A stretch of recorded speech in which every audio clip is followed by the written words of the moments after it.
سلطان صلاح الدین ایوبی رحمۃ اللہ علیہ کو ان کے جاسوسوں نے بتایا کہ ایک عالم دین ہے جو بہت اچھا خطاب کرتا ہے، لوگوں میں بہت مقبول ہو گیا ہے۔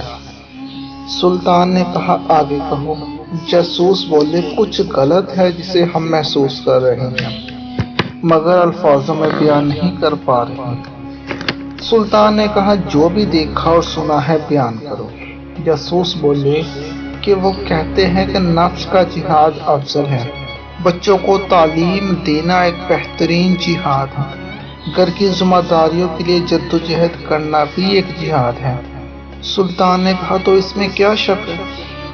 جاسوس نے کہا کہ انہیں کوئی شک نہیں کہ اس عالم کا کہنا ہے کہ جنگوں سے کیا ملا، صرف قتل و غارت گری، صرف لاشیں۔ جنگوں نے تمہیں یا تو قاتل بنایا یا مقتول۔ سلطان بے چین ہو کر اٹھے، اسی وقت عالم سے ملنے کی ٹھانی، ملاقات بیس بدل کر کی اور جاتے ہی سوال کر دیا، جناب ایسی کوئی ترکیب بتائے کہ بیت المقدس کو آزاد اور مسلمانوں کے خلاف مظالم کو بغیر جنگ کے ختم کرایا جا سکے۔ عالم نے کہا دعا کریں۔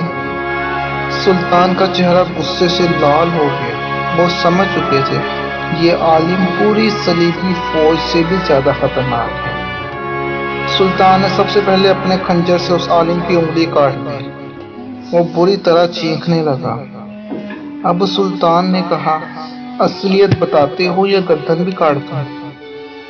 پتہ چلا کہ وہ سفید پوش عالم ایک یہودی تھا۔ یہودیوں کو عربی بخوبی آتی ہے، جس کا اس نے فائدہ اٹھایا۔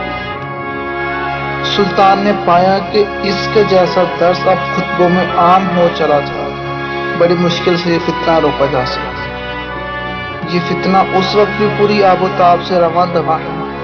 آخر کیوں لوگ اسلام کو بدھزم بنانا چاہتے ہیں، جبکہ حقیقت کھلی ہے کہ ظالم کا سامنا کیے بغیر ظلم کا مداوع ہو جائے یہ ممکن ہی نہیں۔